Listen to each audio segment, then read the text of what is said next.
오늘 말씀은 나라가 망하고 바벨론에 포로로 끌려와서 바벨론으로부터 수십 년 동안 학대를 받으면서 살아가던 이스라엘 백성들에게 하나님께서 너희를 괴롭혔던 바벨론이 페르시아의 고레스라는 사람에 의해서 멸망당할 것이고 이제 너희들은 포로에서 해방되어서 고국으로 돌아가게 될 것이다 라고 약속해 주시는 말씀이 본문 가운데 나타납니다.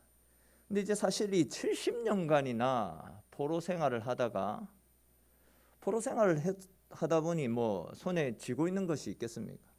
아무것도 없는 상태로 고국으로 돌아가야만 했던 이스라엘 백성들에게는 너희가 해방이 되어 고국으로 돌아가게 될 것이다 라는 이 소식이 그리 반가울 리 없었습니다. 오히려 불투명한 미래 때문에 염려와 걱정, 불안과 두려움이 가득한 상황이었습니다. 좀 더 이 상황을 구체적으로 말씀드리면 70년 동안 포로 생활을 했습니다.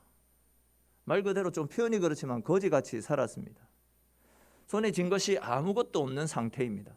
근데 무슨 돈으로 고국으로 돌아갈 것이고 또 고국으로 돌아간다 한들 폐허가 되어버린 그 땅을 어떻게 재건할 것이고 그런 곳에서 무엇을 해서 어떻게 먹고 살 것인지 한마디로 먹고 살아갈 문제에 대한 염려와 근심, 걱정들이 굉장히 큰 상황이었습니다. 또한 이제 당시 바벨론에서 이스라엘의 예루살렘으로 가는 길은 대략 한 2,400km 정도 되는 굉장히 먼 거리였습니다.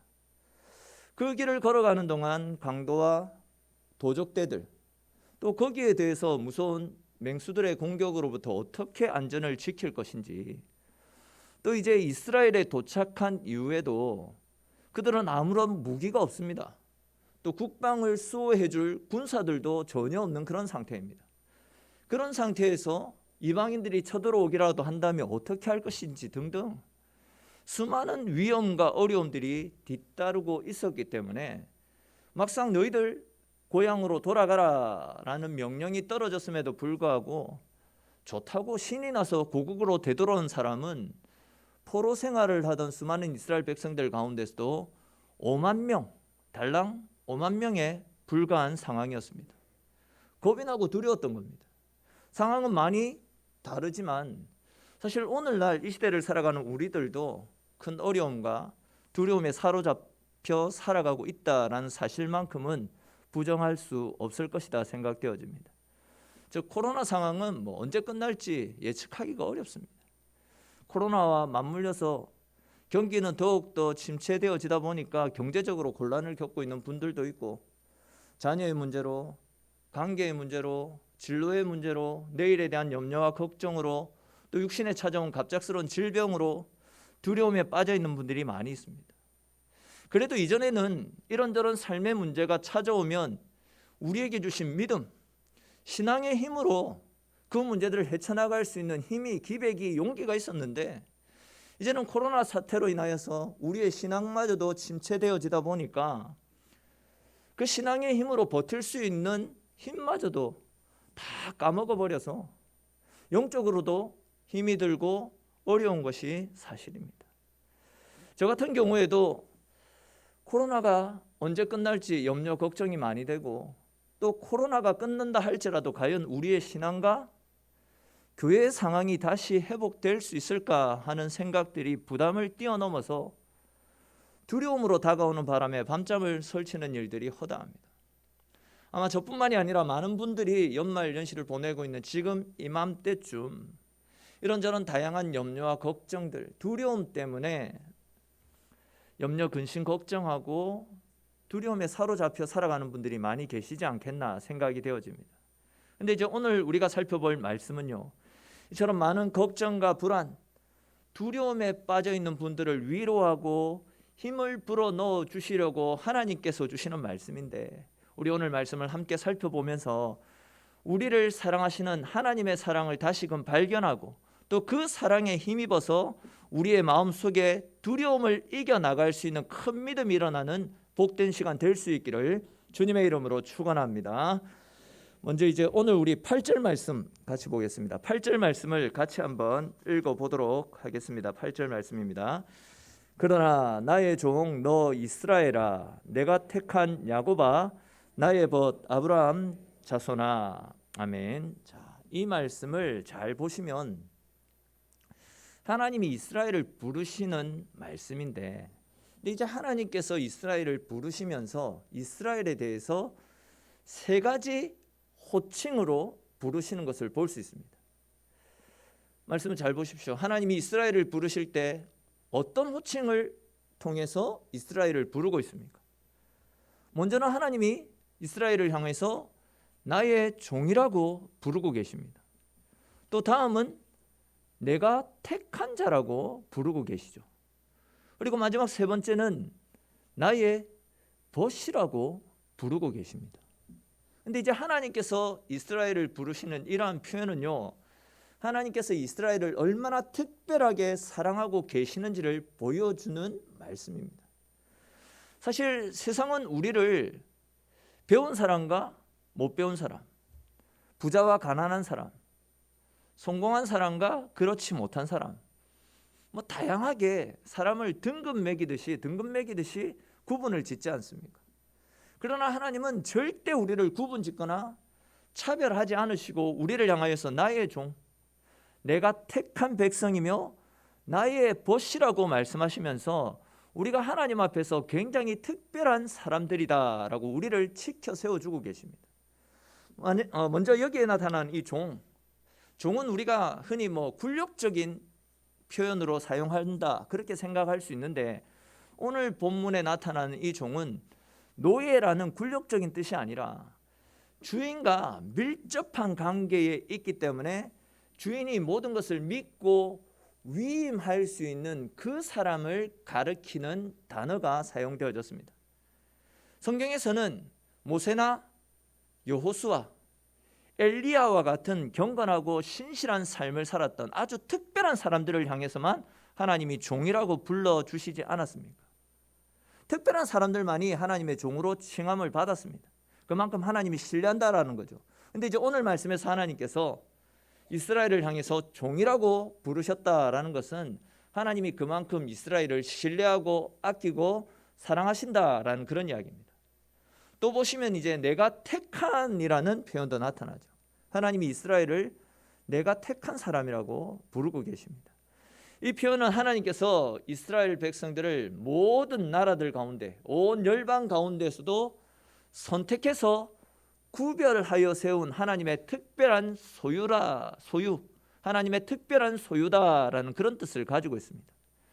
마지막으로 이제 나의 벗, 하나님은 이스라엘을 나의 벗이라고 부르고 계시는데, 이 표현은 성경의 인물 가운데서도 유일하게 믿음의 조상이었던 아브라함, 그 아브라함만이 하나님에 의해서 불려졌던 호칭으로서, 이 표현은 이스라엘이 하나님과 허물 없는 친구처럼 편하게 대화를 나눌 수 있는 하나님께서 매우 특별하고 매우 친밀한 존재가 이스라엘임을 가르쳐 주시는 표현입니다. 그러니까 이제 8절에 나타나고 있는 하나님이 이스라엘을 부르고 계시는 그 세 가지 호칭은 하나님께 있어서 이스라엘 백성들이 얼마나 귀하고 특별한 존재인지를 가르쳐 주시는 말씀입니다. 앞에서도 말씀을 드렸듯이 당시 이스라엘은 바벨론의 포로로 끌려가서 70년간 그곳에서 포로 생활을 했습니다. 그러다가 이제 바벨론을 무너뜨리고 새로운 강자가 되었던 페르시아의 고레스 왕에 의해서 다시금 고국으로 돌아올 수 있는 길이 열렸지만 아무것도 손에 쥔 것 없이 말 그대로 거짓골이 되어서 집으로 돌아와야만 했던 이스라엘의 상황이 얼마나 애통했겠습니까?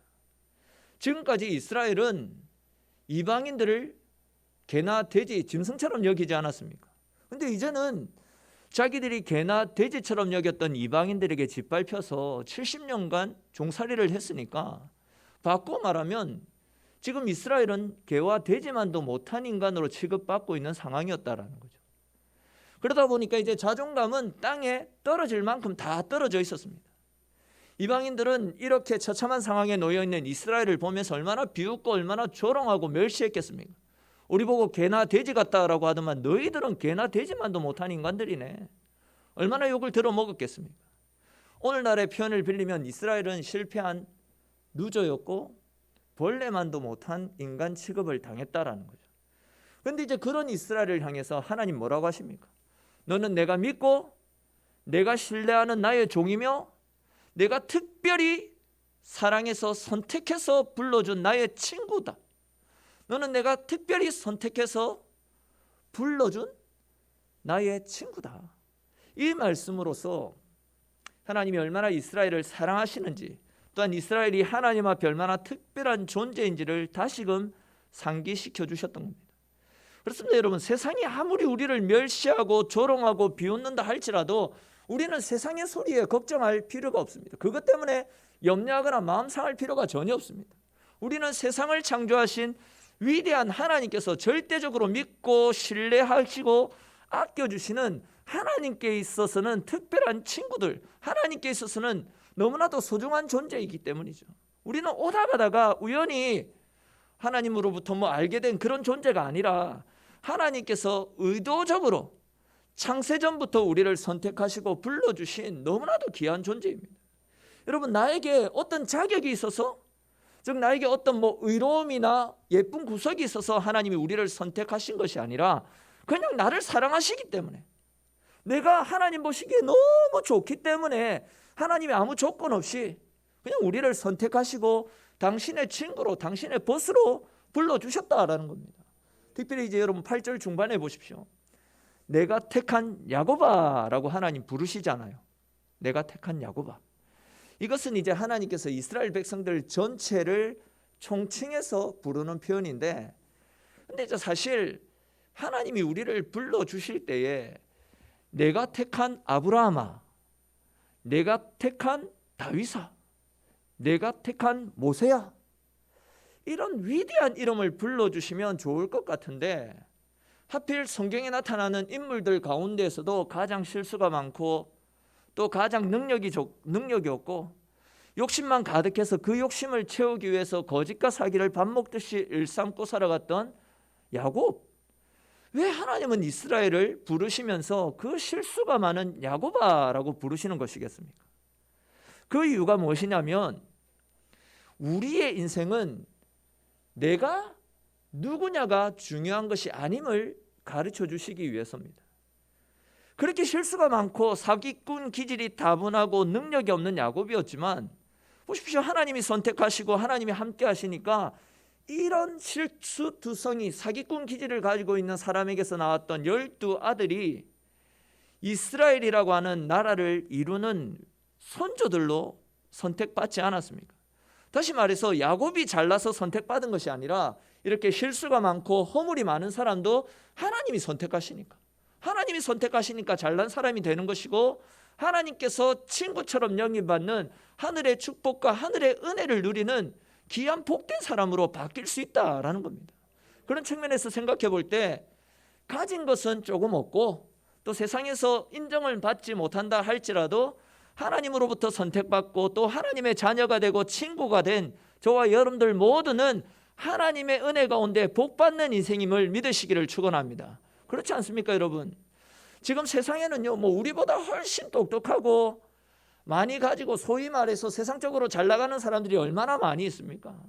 또 인격적으로나 도덕적으로 우리보다도 훨씬 뛰어난 사람들이 얼마나 많이 있는데 그렇게 조건이 좋은 사람들을 다 놔두고 나를 선택해서 내가 너를 믿고 신뢰한다, 내가 너와 벗이 되어서 너와 함께하기를 원한다라고 말씀하시며 우리를 당신의 친구로 삼아주신 것, 이것 자체가 우리에게는 복이고 축복인 것입니다. 사랑하는 성도 여러분, 우리는 하나님이 선택하시고 하나님이 불러주신 하나님께 있어서 아주 특별한 존재임을 믿으시기를 축원합니다. 내가 하나님께 있어서 아주 특별한 존재라는 사실을 깨닫는 그것 하나만으로도 우리는 우리 인생을 짓누르는 많은 두려움들을 넉넉히 이겨나갈 수 있게 될 것입니다. 하나님이 우리를 위하시면 그 누구도 우리를 대적할 수 없지 않습니까? 환난이나 박해나 기근과 위험과 사단의 권세, 그 어떤 것도 하나님 편에 선 우리들을 절대로 넘어뜨릴 수가 없습니다. 사랑하는 성도 여러분, 우리는 하나님이 위해 주시고 하나님이 사랑해 주시는 아주 특별한 존재입니다. 그 하나님이 나의 하나님이시기 때문에 세상의 그 어떤 것들도 우리를 넘어뜨릴 수 없다는 사실을 다시 한 번 더 믿으시기를 축원합니다. 더 나아가서 나를 사랑하시는 하나님이 나의 하나님이심에 감사하시면서 그 하나님을 굳게 붙잡고 그 하나님을 믿는 믿음으로 우리를 짓누르는 모든 삶의 질고들을 믿음으로 담대하게 깨쳐나가시는 저와 여러분들의 삶이 될 수 있기를 주님의 이름으로 축원합니다. 또 이제 이어지는 9절 이후의 말씀에도 쭉 보시면요, 우리가 하나님께 얼마나 복받는 인생인지를 보여주는 말씀이 기록되고 있습니다. 우리 9절 말씀도 같이 읽어보겠습니다. 내가 땅 끝에서부터 너를 붙들며 땅 모퉁이에서부터 너를 부르고 내게 이르기를 너는 나의 종이라 내가 너를 택하고 싫어하여 버리지 아니하였다 하였노라. 아멘. 자, 여기에 보시면 땅 끝이라는 단어와 땅 모퉁이라는 단어가 나타납니다. 이 단어가 의미하는 것이 무엇이냐면, 지금 이스라엘 백성들은 바벨론에 포로로 끌려와 있지 않습니까? 앞에서도 말씀을 드렸듯이 예루살렘에서 바벨론까지의 거리가 대략 2,400km 정도 된다고 합니다. 지금도 이제 이 2,400km면 마산에서 서울까지 왔다 갔다 왕복으로 3번은 왔다 갔다 해야 될 아주 먼 거리입니다. 차를 타고 3번을 왔다 갔다 해도 한 이틀은 걸리지 않습니다. 근데 당시 세상에는 바벨론과 예루살렘 하면 땅 끝과 끝이다라는 그런 인식들이 있었습니다. 그만큼 굉장히 먼 거리였다라는 거죠. 그러니까 이제 지금 이스라엘 백성들은 세상의 끝까지 끌려온 상황이었기 때문에 자기들이 자유를 되찾고 다시금 고향으로 돌아가는 것은 불가능한 일이다. 하나님이 우리를 버리셨기 때문에 우리가 여기까지 끌려온 것이다. 이런 생각을 하고 있었습니다. 조금 다르게 표현하면 그들은 하나님으로부터 철저하게 외면받고 철저하게 버림받아서 평생 타양 땅에서 노예 생활이나 하다가 비참하게 죽는 인생이다. 이런 생각을 하고 살아가고 있었다라는 겁니다. 즉 하나님이 우리를 땅 끝으로 던져버리셨구나. 우리는 하나님으로부터 버림받은 인생이구나. 이것이 이스라엘 백성들이 가지고 있었던 생각이었다라는 거죠. 그런데 이제 이런 생각을 가지고 있던 그들에게 하나님이 하시는 말씀이 무엇입니까? 땅 끝에 있는 너희들을 고향으로 데려가 주겠다. 내가 땅 끝에서 너희를 부를 것이다. 절대 너희를 버리지 않았다라고 말씀하고 있습니다. 즉 너희가 지금은 포로로 끌려와서 처참하게 살고 있지만, 또한 모든 사람들이 너희를 짐승만도 못한 벌레 취급을 하고 있지만, 나는 땅 끝까지 너희를 쫓아가서 너희를 붙잡아 줄 것이고 절대 너를 버리지 않겠다라고 말씀하고 있습니다. 제가 어렸을 때 기억에 저희 아버지가 하시던 일이 한창 잘 될 때에는 사람들이 줄기차게 저희 집에 찾아왔습니다. 전화통에 불이 날 정도로 계속 아버지를 찾는 전화들이 계속 걸려왔습니다. 근데 이제 사업이 망하고 나니까 모두 발길을 끊는 겁니다. 아무리 연락을 해도 사람들이 연락받지 않고 모른 척하는 것을 제가 옆에서 지켜보았습니다. 무슨 이야기냐면, 세상은 힘이 있고 영향력이 있으면 친한 척, 가까운 척하지만 내가 힘이 떨어지면 모른 척하고 외면합니다. 말 그대로 달면 삼키고 쓰면 뱉는 것이 우리의 모습입니다. 그런데 보시면 하나님은 실패한 이스라엘, 그들의 죄로 말미암아 땅끝까지 쫓겨난 이스라엘, 짐승 취급도 받지 못했던 이스라엘을 모른 척 외면하지 않겠다. 끝까지 내가 너와 함께하며 땅끝까지 쫓아가서도 너를 붙잡아 주겠다. 하나님이 그 말씀을 하고 있습니다. 심지어 이스라엘 백성들이 하나님을 모른 척 하나님을 외면하고 하나님께 등을 돌렸지만, 하나님을 버렸을 때에도 하나님은 단 한 순간도 이스라엘을 버리지 않으셨고 오히려 그들 가운데 쫓아가셔가지고 그들을 지키시고 그들의 친구가 되어주셨음을, 그들이 하나님에 대해서 오해하고 있는 부분들을 하나님이 바로 잡아주고 있는 겁니다. 무엇보다도 이제 10절에 기록된 말씀 우리 같이 한번 읽어봅시다. 10절 말씀 같이 읽겠습니다. 두려워하지 말라, 내가 너와 함께함이라. 놀라지 말라, 나는 내 하나님이 됨이라. 내가 너를 굳세게 하리라. 참으로 너를 도와주리라. 참으로 나의 의로운 오른손으로 너를 붙들리라. 아멘. 자, 이 무슨 말씀입니까? 조금 전에 계속 말씀드렸던 것처럼 지금 이스라엘은 큰 두려움 상황 가운데 빠져 있지 않습니까? 그들은 하나님으로부터 우리가 버림받아 세상 끝까지, 세상 땅 끝까지 끌려왔다. 이런 우리가 무엇을 할 수 있겠냐? 지금 우리 뭐 돈 한 푼 가진 것 없고 세상 사람들은 우리를 개돼지만도 못한 사람으로 취급하고 있는데, 이런 우리가 다시금 고향 땅으로 돌아간다라고 해서 그곳에서 무엇을 할 수 있을 것이고 어떻게 먹고 살 것이며 적들이 쳐들어오면 어떻게 그들에게 대항해서 우리의 안전을 지켜나갈 수 있을 것인가? 이런 두려움과 염려들이 산적해 있던 상황이었습니다. 근데 이제 그런 이스라엘을 향해서 하나님은 두려워하지 마라. 내가 너와 함께 하는데 너는 왜 두려워하느냐? 놀라지 마라. 내가 네 하나님인데 왜 놀라고 왜 걱정하느냐라고 이야기합니다. 여러분, 하나님께서 이스라엘 향하여서 왜 두려워하지 말라라고 말씀하신다라고 합니까? 그들의 상황이 지금 나아진 것 전혀 없습니다. 문제가 사라진 것도 전혀 없습니다. 그들은 여전히 사람들로부터 조롱받고 있는 상황이었고요, 여전히 가난했고 여전히 가진 것 없는 상황이었습니다. 여전히 적들의 침공 위기를 받고 있는 그런 상황이었습니다. 그러나 하나님이 그런 이스라엘 향해 하시는 말씀이 무엇입니까? 내가 너와 함께하고 있기 때문에, 내가 너의 하나님이 되기 때문에 두려워하지 말라라고 이야기하고 있습니다.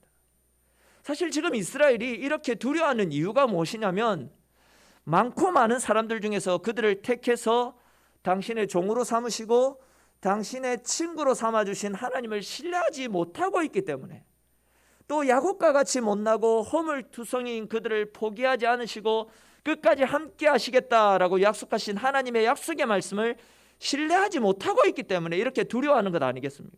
즉 한마디로 표현해서 하나님을 바라보는 믿음이 없었기 때문에, 하나님을 신뢰하는 믿음이 없었기 때문에 불안해하고 초조해하고 있는 겁니다. 조금 다르게 표현하면 우리는 내 수준에서만, 내 생각에서만 모든 것을 다 생각하거든요. 내 수준의 틀에서 모든 해결책을 찾으려고 노력합니다. 다시 말해서 내 능력으로 내가 할 수 있는 범위 내에서만 문제를 해결하려고 하고 있기 때문에 계속 두려워하고 염려가 생기고 걱정이 밀려온다라는 겁니다. 다시 말해서 내 능력의 틀 안에서 내가 해결할 수 있는 상황만 보고 내가 벗어날 수 없는 처참한 현실만 보지, 그런 상황 속에서도 우리와 함께 하시면서 우리를 도와주시겠다라고, 내가 네 하나님인데 왜 걱정하고 왜 염려하느냐라고 말씀하시는 하나님을 바라보지 못하기 때문에 두려워할 수밖에 없고 움츠려들 수밖에 없는 겁니다. 제가 오늘 저희 집 애들이 오는 줄 알았으면 이 설교 이야기 안 할래, 이 이야기 준비 안 했을 건데, 애들 안 올 줄 알고 이 이야기를 제가 준비했는데 애들이 와가 제가 지금 욕먹을 거 각오하고 지금 이야기하는 건데, 먼저는 이제 저희 집 이야기해서 죄송합니다. 이제 큰아이의 경우에는 자기가 읽고 싶은 책이나 사야 되는 책이 있으면 인터넷으로 선택을 해서 그걸 장바구니에 다 담아둡니다. 그리고 그 장바구니 링크를 저에게 보냅니다. 톡으로 보냅니다. 그래서 그걸 사달라고 그냥 보내면 그것으로 다 끝입니다. 오늘도 이제 제 카드로 서점에서 책을 사겠다라고 연락이 와서 그렇게 해라라고 해서 아이가 또 책을 2권 샀습니다. 큰아이한테 이제 들어가는 책값이 좀 만만치가 않습니다. 제법 많은 돈이 들어갑니다. 근데 이제 작은아이는 큰아이와는 좀 완전히 다릅니다. 책을 한 권 사달라라는 그 말도 굉장히 어렵게 꺼냅니다. 자기가 돈이 얼마 있는데 자기가 돈을 얼마 정도 보탤 테니까 사달라고 합니다. 굉장히 미안해하고 애교라는 애교는 다 부리면서 책을 사달라고 합니다. 아빠는 그 맛에 사는 것 같습니다. 그래서 이번 주에도 제가 그 애교에 넘어가가지고 2권의 책을 사줬거든요. 사실 여러분 그렇지 않습니까? 다른 집은 책을 사주면서 봐라고 해도 책을 보지 않는데 자기가 읽고 싶다는 책을 왜 부모된 입장에서 사주지 않겠습니까? 근데 이제 이 작은아이의 경우에는 자기 수준에서는 35,000원, 이 35,000원 가량 되는 그 돈이 엄청 크고 엄청 부담이 되는 겁니다. 자기 수준에서는. 큰아이는 자기는 돈도 없으면서 아빠가 있기 때문에, 아빠는 책을 사달라고 하면 군소리 없이 사준다라는 것을 잘 알고 있기 때문에 자기가 필요한 책이 있으면 뭐 인터넷으로 골라서 늦은 밤에도 톡으로 사달라고 보내고, 이른 아침에도 새벽기도 갔다 오는 그 시간 7시 되면 또 책 사달라고 톡을 보내고 그럽니다. 근데 이제 작은 아이는 자기 주머니 사정만 생각해서 그리 큰 돈도 아닌데도 망설이고 주저하는 경우를 자주 봅니다. 근데 여러분, 누가 현명한 아이인 것 같습니까? 누가 현명한 것 같아요? 큰아이가 현명한 거죠. 당연히 큰아이가 현명한 거예요. 아빠가 있는데 왜 자기가 걱정을 합니까? 아빠가 있는데 사달라고 하면 아빠가 사줄 건데 왜 내 돈도 없는데 이 책 사야 되나 말아야 되나 이런 걱정을 합니까? 큰아이가 현명한 것입니다. 근데 이제 하나님이 우리에게 원하시는 것이 바로 이것이다라는 겁니다. 내가 너의 아버지인데 네가 왜 그것을 걱정하고 네가 왜 그걸 두려워하느냐? 내가 너와 함께하면서 너를 코로나로부터 지켜줄 것이고 너의 직장생활, 너의 사업들을 지켜줄 것이다. 내가 네 재정도 책임져 줄 것이고 너의 진로, 너의 미래 내가 다 알아서 책임지고 네 인생을 최고의 길로 이끌어갈 건데, 아빠인 내게 다 맡기면 아빠인 내가 알아서 해줄 텐데 너는 왜 염려하고 걱정하고 혼자서 말도 못한 채 전전긍긍하면서 살아가고 있느냐? 건강 좋지 못한 건 나한테 이야기해라. 내가 다 치유의 손길로 만져줄 테니까 왜 혼자서 끙끙 앓고 있느냐? 하나님이 우리에게 말씀하시는 것이 바로 이거다라는 거죠. 아버지께 기도하고 아버지께 맡기면 하나님의 지갑에서, 하나님의 축복의 창고에서 우리를 위한 하늘의 복들을 준비해 주시고 그 복들을 다 내려놓을, 다 베풀어 주시려고 하나님 이미 다 준비해 놓고 계시는데, 우리는 하나님께 맡기지 않고 허구한 날 내 수준에서 내가 가지고 있는 것들만 바라보고 있기 때문에 두려워하고 염려하고 이제 어떻게 하지? 아무것도 할 수 없게 되는 것입니다. 다시 말해서 너희 수준에서만 생각하고 너희가 가진 것만 생각하기 때문에 두려움이 밀려오는 것 아니냐? 그러니까 이제 네 수준에서 생각하지 말고 나를 보아라. 내가 가진 하늘의 지갑을 열고 하늘에 쌓여있는 하늘의 보아 창고를 바라봐라. 하나님이 주시는 말씀이 이것 아닙니까? 그렇습니다. 여러분, 우리가 두려움을 이길 수 있는 힘은요, 문제를 붙잡고 그 문제를 묵상하면서 씨름하는 것이 아니라 오히려 그 문제를 가지고 하나님을 바라보는 겁니다. 그것을 우리는 기도라고 부르지 않습니까? 즉 우리 속에 있는 이런저런 두려움을 이기기 위해서는 하나님 앞에 기도해야 됩니다. 겁이 나기 때문에 기도해야 되고 살이 떨리기 때문에 기도해야 되는 것 아니겠습니까? 답이 보이지 않기 때문에 기도해야 되는 것이고, 내가 할 수 있는 것이 아무것도 없기 때문에 하나님께 다 내려놓고 하나님을 찾고 하나님 앞에 기도해야 된다라는 겁니다.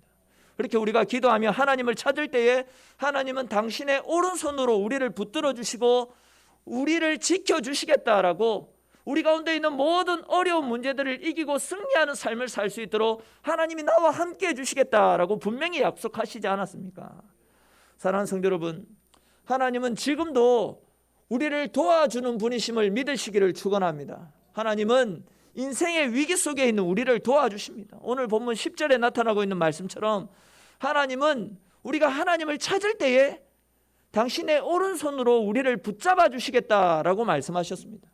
여기에서 당신의 오른손으로 우리를 붙들어 주시겠다라는 이 말씀, 당신의 오른손으로 우리를 붙잡아 주시겠다라는 이 말씀을 원어적인 의미로 보게 되면 다이너마이트와 같은 폭발적인 힘과 능력으로 우리를 도와주시겠다라는 그런 뜻을 가지고 있습니다.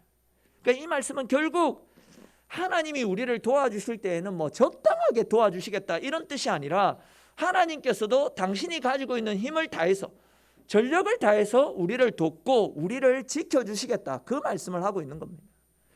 그렇게 하나님께서 전력을 다해서 우리를 도와주시기 때문에 우리는 우리의 삶에 산적해 있는 모든 문제들을 내 힘이 아니라 하나님의 은혜 속에서 하나님의 힘으로 넉넉히 충분하게 헤쳐나갈 수 있게 되는 것입니다.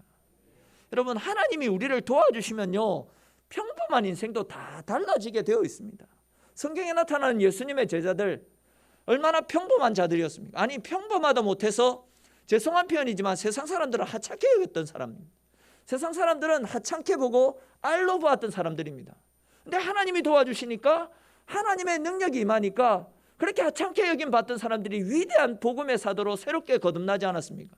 우리에게도 하나님의 도우심으로 이렇게 새롭게 거듭나는 하나님의 능력이 임하는 복된 인생 되기를 축원합니다. 여러분, 지금 우리에게 두려움이 밀려오는 것은 엄밀히 말하면 우리에게 하나님의 능력이 없기 때문입니다.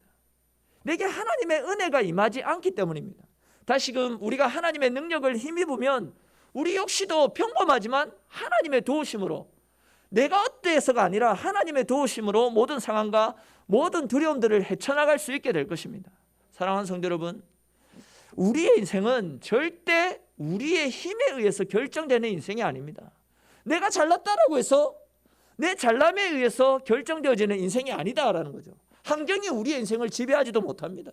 우리의 인생은 하나님의 능력에, 하나님의 손길에 달려있음을 믿으시기를 축원합니다. 여러분, 결국 하나님의 능력에 이끌려 살아가는 사람들이 능력의 삶을 살 수 있는 것입니다. 지금 우리는요, 아직 한 번도 내디져 보지 못했던 2022년이라고 하는 새로운 세상을 걸어 나가야 하는 상황에 있습니다. 아직도 한 번도 걸어보지 못했던 길이기 때문에, 또한 지금 우리를 둘러싸고 있는 이런저런 다양한 상황과 환경에 짓눌려서 우리 마음에 두려움과 염려, 근심, 걱정들이 깔려있는 것이 사실입니다. 이러한 때에, 두렵고 염려가 걱정이 가득한 이러한 때에 우리에게 필요한 것이 바로 하나님이 우리와 함께 하심을 믿는 우리의 믿음입니다. 하나님은 당신의 능력의 오른손으로 당신이 택하시고 당신이 종으로, 또한 당신의 벗으로 불러주신 우리들을 있는 힘껏 도와주시고 은혜를 베풀어 주시겠다라고 말씀으로 우리에게 약속하시지 않았습니까? 그 하나님을 믿는 믿음으로 2022년 한 해를 하나님께 맡겨보십시오. 하나님의 능력의 손을 의지하면서 우리의 인생을 하나님께 내어 던져보십시오. 하나님을 의지하는 사람들에게는 두려움이 찾아오지 않습니다. 두려움이 어울리지 않습니다. 염려와 근심, 걱정은 우리에게 어울리지 않는 단어입니다. 우리에게 어울리는 단어는 하나님이 우리와 함께 하시기에 하나님이 베풀어 주시는 능력, 하나님 주시는 은혜, 하나님이 주시는 축복이 우리에게 어울리는 단어임을 믿으시기를 축원합니다. 앞으로 우리는 하나님이 도우시기 때문에 잘 되는 인생이 될 것입니다. 하나님이 함께 하시기 때문에 우리 삶 가운데 있는 모든 두려움과 아픔과 염려, 근심, 걱정들은 떠나가고 하나님의 도우시는 오른손의 능력을 힘입어 승리하는 삶을 살아가게 될 것입니다. 저와 여러분들 모두가 2022년 한 해 다른 것들을 보지 마시고 환경, 상황, 여건, 내 능력, 내 힘, 이런 것들을 온전히 다 내려놓고 하나님이 약속하신 말씀, 나의 의로운 오른손으로 너를 붙잡아 줄 것이다. 놀라지 말라, 두려워하지 말라. 내가 너의 하나님인데 왜 두려워하고 염려하느냐. 이 약속의 말씀 굳게 붙잡고 우리의 문제들 하나님께 내어 맡김으로 하나님의 능력의 손에 이끌려서 승리의 삶, 하나님 주시는 평안의 삶을 살아가시는 저와 여러분들의 삶이 될 수 있기를 주님의 이름으로 축원합니다.